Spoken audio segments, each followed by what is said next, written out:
দুইজন অভাগামা দীর্ঘ ২৮ বছর মানুষের ধারে ধারে ঘুরেও সন্তানের হত্যার বিচার পাননি সালমান শাহর মা। সেই একই পথে হাঁটছেন শহীদ শরীফ ওসমান হাদির মা। ছেলে হত্যার এতদিন হয়ে গেলেও বিচারের কোনো পাত্তা নেই। দুই মা হারিয়েছেন বুকের মানিক, আর আমরা হারিয়েছি দুই নক্ষত্র। একমত হলে লাইক, কমেন্টস এবং শেয়ার করে পাশে থাকার আহ্বান রইল। ধন্যবাদ। জুলাইয়ের বীরদের সঙ্গে করা হলো চরম বিশ্বাসভঙ্গ। দেশে আসলেন, মায়ের লাশ দেখলেন, মায়ের জানাজা পড়লেন, নির্বাচন করলেন, প্রধানমন্ত্রীও হলেন। এই জুলাই যোদ্ধাদের রক্তের উপর দিয়েই আজ তাদের সাথেই গাদ্দারি করলেন। সময় সব জবাব দিয়ে দিবে। প্রিয় ভিউয়ার্স, একেবারে মন থেকে উত্তর দিবেন, তারেক রহমানের যে এই পোল্টিটা আপনাদের কাছে কেমন লাগলো? এটা কি আদৌ তার করা ঠিক হয়েছে জুলাই যোদ্ধাদের সঙ্গে? গঠনমূলক কমেন্টস করে আপনাদের মতামত জানিয়ে যাবেন এবং ভিডিওটি লাইক এবং শেয়ার চাই। ধন্যবাদ। আল্লাহ ছাড় দেয় কিন্তু ছেড়ে দেন না।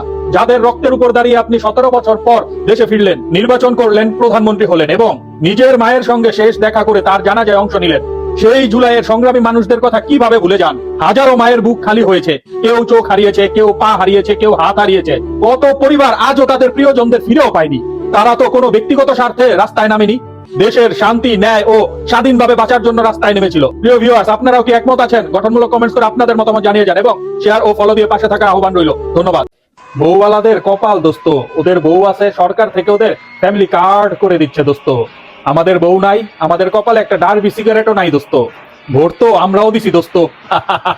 বিএনপি ক্ষমতাচ্যুত হলে কেউ বাঁচাতে আসবে না। গোলাম মাওলা রনি বলেন, গণভোটের রায় না মানা হবে রাজনৈতিক আত্মঘাতী পদক্ষেপ। জনগণের সিদ্ধান্তের বিরুদ্ধে গেলে ক্ষমতার মাটি সরে যেতে পারে মুহূর্তেই। বিএনপি কে ক্ষমতাচ্যুত করা হলে কেউ বাঁচাতে আসবে না। প্রিয় ভিউয়ার্স, আপনি কি মনে করেন জনগণের রায় না মানলে ক্ষমতায় টিকে থাকা কি সম্ভব? আপনাদের মতামত জানিয়ে যাবেন এবং লাইক এবং শেয়ার করবেন প্লিজ। সময়ের সাথে জালিম বদলায়, জুলুম থামে না। শাপলাকলিতে ভোট দেওয়ায় নোয়াখালীর হাতিয়ায় ৩ সন্তানের জননীকে গণধর্ষণ করে বিএনপির নেতাকর্মীরা। এর আগে এমন বর্বরচিত ঘটনা ২০১৮ সালে ঘটেছিল নোয়াখালীর সুবর্ণচরে ধানের শীষে ভোট দেওয়ায়। সময়ের সাথে সাথে জালিম বদলায়, জুলুম থামে না। আসিফ মাহমুদ সজীব ভুইয়ার এই বক্তব্যের সাথে কে কে একমত আছেন? গঠনমূলক কমেন্টস করে আপনাদের মতামত জানিয়ে যাবেন এবং ভিডিওটি বেশি বেশি লাইক এবং শেয়ার করে সকলকে দেখার সুযোগ করে দিবেন। ধন্যবাদ। গাদ্দারি করে প্রধানমন্ত্রী হয়েছেন। সাংবাদিক ইলিয়াস হোসেন বলেন, দেশে আসলেন, মায়ের লাশ দেখলেন, মায়ের জানাজা পড়লেন, নির্বাচন করলেন, প্রধানমন্ত্রী হলেন। এই জুলাই যোদ্ধাদের রক্তের উপর দিয়ে আজ তাদের সাথেই গাদ্দারি করলেন। আপনার মতামত কমেন্টসে জানান। রাজনীতি ছেড়ে দেব, আমার বিরুদ্ধে কেউ যদি 1 টাকার দুর্নীতির অভিযোগ তুলতে পারে তাহলে কখনো জনসম্মুখে আসবো না। দরকার হলে চা দোকান দেব, রিক্সা চালিয়ে খাবো, শ্রমিক হব, কিন্তু বাংলাদেশের মানুষের প্রশ্নে আপোষ করব না, বললেন নাসিরউদ্দিন পাটোয়ারি, মুখ্য সমন্বয়ক এনসিপি। আপনার মতামত কি? সর্ষের ভিতরে ভূত। রাজনীতি বিশ্লেষক গোলাম মাওলা রনি বলেন, গণভোটের রায় মানতে না চাওয়া বিএনপির ভিতরে একটি শক্তিশালী গ্রুপ আওয়ামী ও ভারতপন্থী। তাদের উদ্দেশ্য তারেক রহমানকে বিপদে ফেলা। গোলাম মাওলা রনির এই বক্তব্যকে আপনারা কতটুকু যুক্তিযুক্ত মনে করছেন? তারেক রহমানের দলীয় লোকরাই কি তারেক রহমানের ক্ষতি চায়? অবশ্যই আপনাদের মতামত জানিয়ে যাবেন এবং ভিডিওটি লাইক এবং শেয়ার করে সকলকে দেখার সুযোগ করে দিবেন। ধন্যবাদ। আমি জীবনে দুর্নীতি করব না, কাউকে দুর্নীতি করতে দেব না, এটি আমার ওয়াদা। আমার এই ওয়াদার সঙ্গে যারা থাকতে পারবেন না তারা দয়া করে এখান থেকে বদলি হয়ে অন্যত্র চলে যান। আর না হয় আমাকে বলবেন, আমি ভালো জায়গা দেখে বদলি করে দেব, কিন্তু আমি এখানটাকে পবিত্র রাখবো, বললেন বাংলাদেশের শিক্ষামন্ত্রী এহসানুল হক মিলন। প্রিয় ভিউয়ার্স, আমার মনে হচ্ছে অনেক দিন পর বাংলাদেশ একজন সলিড শিক্ষামন্ত্রী পেল। কি বলেন আপনারা? ফখরুদ্দিনের আমলে চাঁদাবাজি তো দূরের কথা, চায়ের দোকানে বসে দুজন চা খেতে পারেনি। বাংলাদেশে কিয়ামত পর্যন্ত ফখরুদ্দিনের মতো সুশাসন আসবে না, কারণ তার শাসন আমল এমন কঠোর ছিল, পুলিশ সেনাবাহিনীর সাথে মানুষ দাঁড়াইতেই সাহস পেত না। কিসের লীগ, কিসের বিএনপি, সবাই ইল্লাল্লাহু জিকিরের উপর ছিল। হাসিনা, খালেদা দুইজন নেত্রীকে একসাথে জেলে ঢুকাইছিল। প্রিয় ভিউয়ার্স, আপনাদের কাছে সেই ফখরুদ্দিনের শাসন আমল কেমন লেগেছিল? কমেন্টস করে আপনাদের জানান এবং ভবিষ্যতে কি আপনারা সেই শাসন ফিরে পেতে চান? গঠনমূলক কমেন্টস করে আপনাদের মতামত জানিয়ে যাবেন। ধন্যবাদ। জুলাইয়ের আত্মত্যাগ কি ভুলে গেলেন? আপনারা কুকুরকে সম্মান দিতে পারেন, জুলাই যোদ্ধাদের সম্মান দেন না কেন? আজ দিল্লিতে মাহাদিকে অপমান করা হয়েছে, কিন্তু দেশবাসী কেন নীরব? জবাব চাই। তাহারিমা জান্নাত সুরভির এই বক্তব্যের কি কোনো উত্তর আছে আপনাদের কাছে? থাকলে কমেন্টস করে জানিয়ে যাবেন। ধন্যবাদ। ইনকিলাব জিন্দাবাদ বলা যাবে না, কিন্তু কেন? ইকবাল হাসান মাহমুদ টুকু বলেন, বাংলাকে যদি ধারণ করতে হয়, বাংলাকে যদি আমার মায়ের ভাষা বলতে হয়, তাহলে ইনকিলাব জিন্দাবাদ চলবে না। ইনকিলাব আমাদের ভাষা না।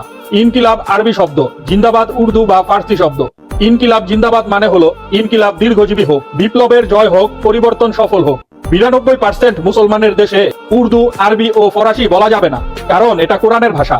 একবার চিন্তা করেন, আমার কথা বিশ্বাস করেন আর না করেন, এটাই কিন্তু বাস্তব সত্য। নির্বাচনের শেষে যেই ফ্যামিলি কার্ডটা হবে, সেই ফ্যামিলি কার্ডের জন্য অগ্রিম লাইন ধরে আছে মেম্বারের চাচি, খালা, ফুফু, নানি, চাচতো বোন, খালতো বোন, এরা সবার আগে পাবে। আপনার আর আমার কপালে ফ্যামিলি কার্ড নাই, এটাই বাস্তব, মনে রাখেন। নিয়ন্ত্রণহীনতা ডেকে আনতে পারে ভয়াবহ পরিণতি। দীর্ঘ 17 বছর পর বিএনপি রাষ্ট্র পরিচালনায় এসেছে। বিএনপি যদি তার নেতাকর্মীদেরকে স্থানীয় পর্যায়ে নিয়ন্ত্রণ না করে এখনই, এর পরিণতি ভয়াবহ রকমের হবে। রুমিন ফারহানা, সংসদ সদস্য, ব্রাহ্মণবাড়িয়া 2, উনার এই বক্তব্যের সাথে কি আপনারাও একমত আছেন? নতুন কিছু শিখতে পেজটি ফলো করে রাখতে পারেন। সময়ের সেরা নির্দেশ, প্রধানমন্ত্রী তারেক রহমান বলেন, আমি তারেক রহমান রমজানে ইফতারি, সাহেরি ও তারাবিহ এর টাইমে নিরবিচ্ছিন্ন বিদ্যুৎ রাখার নির্দেশ দিচ্ছি। প্রিয় দেশবাসী, আপনাদের সকলের কাছে আমার প্রশ্ন, আপনারা কি আসলেই তার নির্দেশ মতো ফলাফল পাচ্ছেন? অবশ্যই কমেন্টস করে জানিয়ে যাবেন। দেখতে চাই আমাদের প্রধানমন্ত্রীর নির্দেশের কত পাওয়ার। কেউ কথা রাখে না।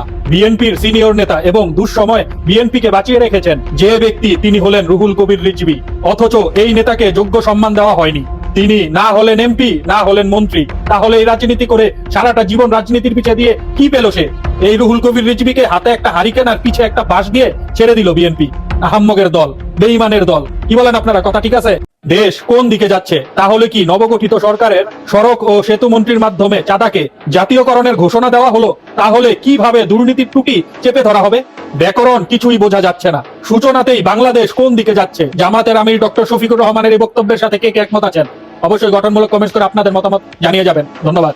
সাবধান করে দিচ্ছি, জাতীয় স্মৃতিসৌধে ফুল দিতে গিয়ে ছাত্র দলের বাধার সম্মুখীন হন এমপি রুমিন ফারহানা। প্রধানমন্ত্রী তারেক রহমানকে সাবধান করে তিনি বলেন, আপনি যদি তৃণমূল নেতাদের নিয়ন্ত্রণ করতে না পারেন তবে বেশি দিন দেশ চালাতে পারবেন না। রুমিন ফারহানা মাঝখানে জোকার হয়ে গেছিল, কিন্তু বিএনপি থেকে বহিষ্কৃত হওয়ার পরে একদম আগুন হয়ে গেছে। কথা বলে পুরা টপাটপ। কি বলেন আপনারা? নির্বাচনের নামে আমাদের ধোকা দেওয়া হয়েছে। শফিকুর রহমান অভিযোগ করেছেন, নির্বাচনের নামে দেশবাসীকে পরিকল্পিতভাবে ধোকা দেওয়া হয়েছে। পুরো জাতিকে বোকা বানিয়ে দিন রাত সমান তালে ভোট ডাকাতি করা হয়েছে। তিনি বলেন, জনগণের ভোটাধিকারকে প্রকাশ্যে লঙ্ঘন করা হয়েছে এবং গণতন্ত্রকে অপমান করা হয়েছে। এভাবে নির্বাচনের নামে প্রহসন চলতে পারে না। দায়ীদের জবাবদিহি নিশ্চিত করতে হবে। ডক্টর শফিকুর রহমানের এই বক্তব্যের সাথে কে কে একমত আছেন? গঠনমূলক কমেন্টস করে আপনাদের মতামত জানিয়ে যাবেন। ধন্যবাদ। ফাঁস করে দিব। জামাত এমপি ডক্টর মোহাম্মদ আব্দুল মান্নান বলেন, ইঞ্জিনিয়ার ইশরাক সাহেব যেভাবেই বিজয়ী হন না কেন, আপনাকে অভিনন্দন। তবে সরকারি বরাদ্দ নিয়ে এসে যদি সঠিকভাবে না দেন, আমরা কিন্তু জনগণকে সব ফাঁস করে দেব। জামাতের নিবন্ধন বাতিল চেয়ে প্রধানমন্ত্রীর বরাবর চিঠি দেওয়া এক কাপড় ব্যবসায়ীর প্রসঙ্গ নিয়ে আমার কিছু কথা। আমি ধরলাম জামাতের আমির নারী বিদ্বেষী, তিনি পৃথিবীর নিকৃষ্টতম মানুষ। কিন্তু এই কাপড় ব্যবসায়ী কি? এই 5 থেকে 6 জন তথাকথিত নারীবাদী ফেসবুক লাইভে এসে ডক্টর মিতু এবং মোনামি ম্যামকে নিয়ে যা যা বলেছে, তা কি নারী বিদ্বেষের কাতারে পড়ে না? বললেন আয়েশা সিদ্দিকী মেঘলা, এজিএস জাকসু। ওনার বক্তব্যের সাথে কে কে একমত আছেন? গঠনমূলক কমেন্টস করে আপনাদের মতামত জানিয়ে যাবেন। ধন্যবাদ। বোরকা পরে ক্রেতা সেজে বাজারে নির্বাহী ম্যাজিস্ট্রেট। মাদারীপুরে বোরকা পরে ক্রেতা সেজে বাজারে নির্বাহী ম্যাজিস্ট্রেট করলেন জরিমানা। ম্যাডামের এই অসাধারণ বুদ্ধিকে আপনাদের কাছে কেমন লেগেছে? মমতাজ কইত কি করে? 2 দিন কাজ করে যা বুঝলাম, এই কাজ মমতাজ কইত কি করে? আমার মতে সংসদে ও কিছুই বুঝতো না, গান গাওয়া ছাড়া। আমরা তো গান গাতে পারবো না, কাজ করতে হবে, বললেন আমির হামজা। ওনার বক্তব্যের সাথে কে কে একমত আছেন? দাজ্জাল মোট 40 দিন থাকবে। প্রথম দিন 1 বছরের মতো লম্বা, দ্বিতীয় দিন 1 মাসের মতো লম্বা, তৃতীয় দিন 1 সপ্তাহের মতো লম্বা, বাকি 37 দিন স্বাভাবিক দিন। সাহাবীরা জিজ্ঞেস করলেন, ইয়া রাসূলুল্লাহ, যেদিন 1 বছরের মতো সেদিন কি 1 ওয়াক্ত নামাজ যথেষ্ট? রাসূল সাল্লাল্লাহু আলাইহি সাল্লাম বললেন, না, তোমরা অনুমান করে নামাজ পড়বে। সহিহ মুসলিম 2937। মিস্টার তারেক, বিএনপির যে অংশের গাদ্দারির কারণে আপনার মার আন্দোলন সফল হয়নি, আপনার মা চিকিৎসা পাননি, জেল থেকে মুক্তি পাননি, আপনি দেশে আসতে পারেননি, সেই দালাল অংশই জুলাই সম্পর্কে আপনাকে ভুল বুঝিয়ে বিপদে ফেলতে চায়। সুতরাং সাবধান হন। জামাতের নেতারা বলেছিলেন, গণতান্ত্রিক পদ্ধতিতে ক্ষমতায় গিয়ে তারা ইসলাম প্রতিষ্ঠা করবে। এজন্যই জনগণ তাদের সমর্থন করেছিলেন। কিন্তু এখন দেখছি তারা বিরোধী দল হয়েই শিরক প্রতিষ্ঠা করতে দিন দিন এগিয়ে যাচ্ছেন। হয়তো তারা ইঞ্জিনিয়ারিং করে আল্লামা মামুনুল হককে সংসদে যেতে দেয়নি, কিন্তু জালিমের মসনদ কাঁপাতে আসছে হাজী শরীয়তুল্লাহর উত্তরসূরি 28 বছরের তরুণ সিংহ পুরুষ পীরজাদা সাইদ আহমেদ হানজালা। তিনিই হবেন মামুনুল হকের যোগ্য মুখপাত্র, যার প্রতিটি শব্দে প্রকম্পিত হবে সংসদ ভবন। ইনশাআল্লাহ। একটা লাইক দিয়ে ভিডিওটা শেয়ার করে দিবেন। ধন্যবাদ। ইরানকে ঠেকাতে মরিয়া ট্রাম্প, গোপনে হামলার প্রস্তুতি শুরু। কাতার থেকে গোপনে ইরানে হামলার প্রস্তুতি নিচ্ছে ট্রাম্প। তবে বসে নেই খামেনিও। তিনি বলেন, যুক্তরাষ্ট্র যদি কাতার থেকে ইরানে হামলা করে, তবে যুক্তরাষ্ট্র ও কাতার উভয় দেশেই ইরান হামলা করবে। জামায়াতে ইসলামীর নিবন্ধন বাতিল চায় বিএনপির ইসলামী নারী শাখার রুবায়েত ফাতেমা তনি। সারা দেশে বিএনপি যে তাণ্ডব চালাচ্ছে, চাঁদাবাজি থেকে শুরু করে নারীর উপর হামলা, তা নিয়ে কোনো খবর নেই। অথচ সময় টিভি এটা বিশাল আকারে নিউজ হিসেবে দেখাচ্ছে। এই সময় টিভি ছিল আওয়ামী লীগের আমলে আওয়ামী লীগের দালাল, এখন শুরু করেছে বিএনপির দালালি। কি বলেন আপনারা? আল্লাহ তাআলা বলেন, রোজা ছাড়া আদম সন্তানের প্রতিটি আমল তার নিজের জন্য, আর রোজা আমার জন্য, আর আমি এর প্রতিদান দেব। রোজা হলো ঢাল, রোজাদারের মুখের গন্ধ আল্লাহর কাছে মিশকের চেয়েও প্রিয়। আমরা সকলে বলি সুবহানাল্লাহ। আমাদের ছাত্রদের নেতৃত্বে জুলাই বিপ্লব কতটা শক্তিশালী ঘূর্ণিঝড় ছিল তা শেখ হাসিনা ও ভারত অনুধাবন করেছে। বর্তমান প্রধানমন্ত্রী ও স্বরাষ্ট্রমন্ত্রী দেখেননি, তাই ওনাদের জুলাই সনদ নিয়ে সমস্যা করছেন। অতি দ্রুত আপনারাও টের পাবেন, বললেন জেনারেল হাসিনুর রহমান। জুলাই সৈনিকদের সাথে পাঙ্গা নিয়ে বিএনপি মহাভুল করে ফেললো। এবার বিএনপি বুঝবে কত ধানে কত চাল। কি বলেন আপনারা? নতুন সব তথ্য পেতে পেজটি ফলো করে পাশে থাকার আহ্বান রইল। খামেনির যে বার্তায় অস্বস্তির ঘাম ছুটছে, ওয়াশিংটন থেকে তেলাবিব পর্যন্ত খামেনি কড়া হুঁশিয়ারি দিয়ে বলেন, যতদিন পর্যন্ত গাজায় পুরোপুরি হামলা করা বন্ধ না করবে ততদিন পর্যন্ত কোনো আরব দেশ যুক্তরাষ্ট্র ও ইসরায়েলের কাছে কোনো তেল বিক্রি করতে পারবে না। আর খামেনির এমন হুমকি শোনার পরে ট্রাম্প ও নেতানিয়াহুর ঘুম হারাম হয়ে গেছে। খামেনির এমন ঘোষণা আপনি কিরকম ভাবে দেখছেন? সরকার 12 কেজি গ্যাস সিলিন্ডারের দাম নির্ধারণ করেছে 1306 টাকা, আর এক ব্যবসায়ী বলছে সে বিক্রি করছে 1550 করে। জব্বার স্যার বলছেন আপনি 1550 নয়, আপনি 1900 টাকা করে বিক্রি করছেন। তিনি আরো বলেন, আপনি যদি 1900 টাকা করে বিক্রি করেন তাহলে আপনার কাছ থেকে যারা নেবে তারা কত বিক্রি করবে? লোকটি কোনো উত্তর দিতে পারছে না। একবার ভাবুন এরা কি ধরনের কসাই ব্যবসায়ী। যদি মার্কিন যুক্তরাষ্ট্র ইরানে হামলা চালায় তবে দখলকৃত এলাকা ইসরায়েল, মার্কিন সামরিক ঘাঁটি এবং মার্কিন পণ্যবাহী জাহাজগুলো আমাদের জন্য বৈধ লক্ষ্যবস্তু হবে, বললেন মোহাম্মদ বাকের কালিবাফ, ইরানি পার্লামেন্টের স্পিকার। কপাল পুড়লো ডাক্তারদের। স্বাস্থ্যমন্ত্রী সাখাওয়াত হোসেন বকুল বলেন, অনেক ডাক্তাররা সময় মতো হসপিটালে যায় না, ক্লিনিকে রোগী দেখার জন্য সময় ব্যয় করে। এসব ডাক্তারদের উদ্দেশ্য করে স্বাস্থ্যমন্ত্রী বলেন, ডাক্তারদের 7টার অফিস 12টায় গেলে হবে না, 7 দিনের মধ্যে ভিজিট শুরু করব হসপিটালগুলোতে। 1 মাসের মধ্যে ডাক্তারদের সঠিক সময়ে কর্মস্থলে যাওয়ার বিষয়টি নিশ্চিত করব। এমন স্বাস্থ্যমন্ত্রী চেয়েছিলাম যে স্বাস্থ্য খাত থেকে সিন্ডিকেট ও দুর্নীতিকে চিরতরে বিদায় করবে। স্বাস্থ্যমন্ত্রী সাখাওয়াত হোসেন বকুলের এই বক্তব্যকে আপনাদের ভালো লেগে থাকলে অবশ্যই একটি লাইক এবং শেয়ার করে সকলকে দেখার সুযোগ করে দিবেন, যাতে করে ওনার মতো সকল মন্ত্রীরা অ্যাক্টিভ ভাবে কাজ করে, দেশের জন্য কাজ করে। কি বলেন আপনারা? অভিনন্দন ইরানকে, এখন বিশ্বের সেরা শক্তিধর দেশ ইরান। আলহামদুলিল্লাহ, আলহামদুলিল্লাহ। আল্লাহ তুমি পুরা মুসলিমকে এক হওয়ার তৌফিক দাও, আমিন।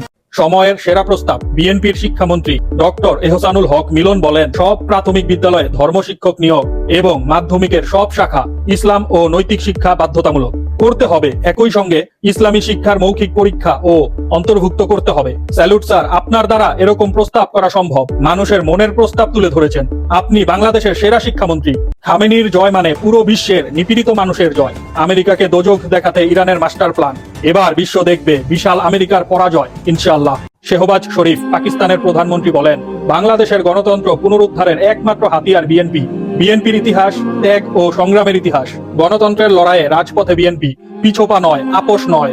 আমরা চাই না বিএনপি ভারতের কাছে মাথা নত করে এমন কোন চুক্তি করে যেখানে বাংলাদেশের মান সম্মান নষ্ট হয়। তারেক রহমানকে ভারতের হাতে নেওয়ার জন্য অনেক প্রকার প্রলোভন দেখানো হচ্ছে। আশা করছি বিএনপি তাদের পাতা ফাঁদে পা দেবে না। তিনি আরো বলেন, ভারত তাদের স্বার্থ ছাড়া কিচ্ছু বোঝে না।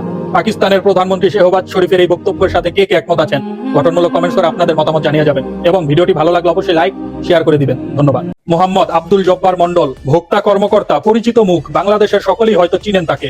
তিনি বললেন, অন্তর্বর্তীকালীন সরকারের সময় স্বাধীনভাবে অবৈধ ব্যবসায়ীদের ব্যাপারে অ্যাকশন নিতে পেরেছি, কিন্তু এখন আর পারছি না। প্রিয় ভিউয়ার্স, আমরা আমাদের গণতান্ত্রিক অধিকার সব হারিয়ে ফেলছি এক এক করে। এটা মানতে হবে। কি বলেন আপনারা?